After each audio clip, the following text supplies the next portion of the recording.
ನಮಸ್ತೆ ಫ್ರೆಂಡ್ಸ್, ಇವತ್ತು ನಾವೊಂದು ಮಕ್ಕಳಿಗೆ ತುಂಬ ಇಷ್ಟವಾದ ಟೊಮೆಟೊ ಬ್ರೆಡ್ ಆಮ್ಲೆಟ್ ತುಂಬ ಸುಲಭವಾಗಿದೆ. ಅದು ಮಕ್ಕಳಿಗೆ ತುಂಬ ಇಷ್ಟ ಆಗ್ತದೆ. ಮಕ್ಕಳ ಟಿಫಿನ್ ಬಾಕ್ಸಿಗೆ ಈ ಥರ ಮಾಡಿಕೊಟ್ರೆ ಡಬ್ಬ ಟಿಫಿನ್ ಖಾಲಿಯಾಗಿ ಬರ್ತದೆ. ಮನೆಯಲ್ಲಿ ಬ್ರೆಡ್ ಇದ್ದರೆ ಸಾಕು.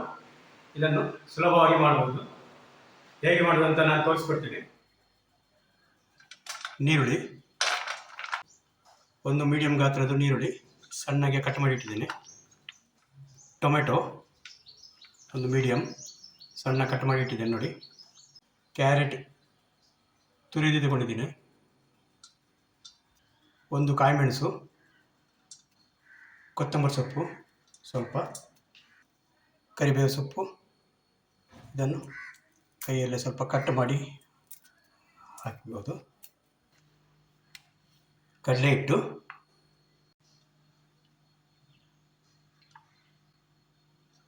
ನಾಲ್ಕು ಟೀ ಸ್ಪೂನ್ ಕಡಲೆ ಹಿಟ್ಟು ಹಾಕಿದೆ. ಗರಂ ಮಸಾಲ ಪೌಡ್ರ್ ಅರ್ಧ ಟೀ ಸ್ಪೂನ್, ಚಿಲ್ಲಿ ಪೌಡ್ರ್ ಅರ್ಧ ಟೀ ಸ್ಪೂನ್, ಟರ್ಮರಿಕ್ ಪೌಡ್ರ್ ಸ್ವಲ್ಪ, ರುಚಿಗೆ ತಕ್ಕ ಉಪ್ಪು ಹಾಕುವ, ಓಂಕಾಳು ಸ್ವಲ್ಪ, ನೀರು ಹಾಕುವ ಸ್ವಲ್ಪ ಸ್ವಲ್ಪ ನೀರು ಹಾಕಿ ಮಿಕ್ಸ್ ಮಾಡಿ ತಗೊಳ್ಳುವ.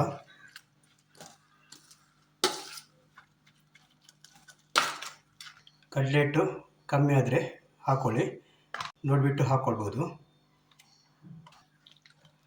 ಇದನ್ನು ಚೆನ್ನಾಗಿ ಮಿಕ್ಸ್ ಮಾಡುವ. ನೀರು ಬೇಕಾದರೆ ಹಾಕ್ಕೊಳ್ಳಿ. ನೀರು ಹಾಕುವ ಇದಕ್ಕೆ ಸ್ವಲ್ಪ.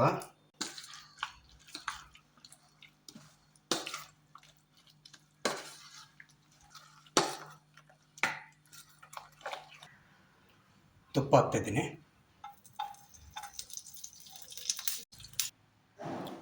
ಬ್ರೆಡ್ಡನ್ನು ಇದಕ್ಕೆ ಮೇಲಿಂದ ಹೀಗೆ ಮಾಡಬೇಕು. ವೆಜಿಟೇಬಲ್ ಹೀಗೆ ಇಡಬೇಕು. ಇದನ್ನೇ ಹಾಕುವ ಹೀಗೆ.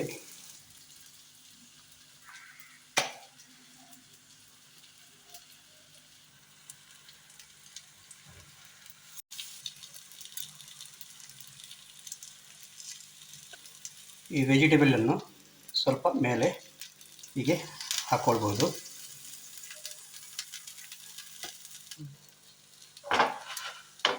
ಸ್ವಲ್ಪ ಗ್ಯಾಸ್ನ ಫ್ಲೇಮ್ ಸಿಮ್ಮಲ್ಲಿ ಇಡಬೇಕು. ಇದನ್ನು ಫ್ರೈ ಮಾಡುವಾಗ ಒಂದು 3 ನಿಮಿಷ 2 ನಿಮಿಷ ಫ್ರೈ ಆದರೆ ಸಾಕು. ಇದು ನೋಡುವ, ಪಲ್ಟಿ ಮಾಡಿ ನೋಡುವ.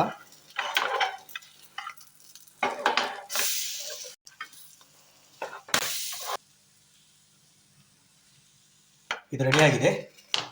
Bread omelette, vegetable bread omelette ರೆಡಿಯಾಗಿದೆ. ಬಿಸಿ ಬಿಸಿ ಸರ್ವ್ ಮಾಡಬೇಕಿತ್ತು. ಫ್ರೆಂಡ್ಸ್, ಗ್ರೀನ್ ಚಟ್ನಿ ಒಟ್ಟಿಗೆ ಸೇವಿಸಿದರೆ ತುಂಬ ರುಚಿಯಾಗಿರ್ತದೆ.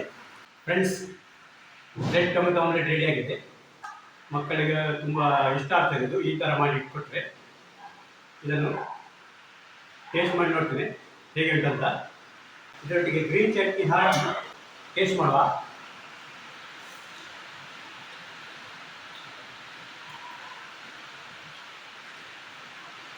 ತುಂಬ ರುಚಿಯಾಗಿದೆ. ಮಕ್ಕಳಿಗೆ ಟೊಮೆಟೊ ಕ್ಯಾಚಪ್ಪಲ್ಲಿ ತುಂಬ ರುಚಿಯಾಗಿರ್ಬೋದು. ಈ ಗ್ರೀನ್ ಚಟ್ನಿ ದೊಡ್ಡವರಿಗೆ ತುಂಬ ಸೂಪರಾಗಿದೆ. ಇದು ಮಕ್ಕಳಿಗೆ ಟಿಫಿನ್ ಹಾಕಿಕೊಂಡು ಹೋಗ್ಬೋದು. ಇದನ್ನು ತುಂಬ ಸುಲಭವಾಗಿದೆ ಬೆಳಗ್ಗೆ ಮಾಡಲಿಕ್ಕೆ. ಈ ವಿಡಿಯೋ ನಿಮಗೆ ಇಷ್ಟ ಆದರೆ ಫ್ರೆಂಡ್ಸ್ ಜೊತೆಗೆ ಶೇರ್ ಮಾಡಿ, ಲೈಕ್ ಕೊಡಿ ಹಾಗೂ ಸಬ್ಸ್ಕ್ರೈಬ್ ಮಾಡಿ. Thank you.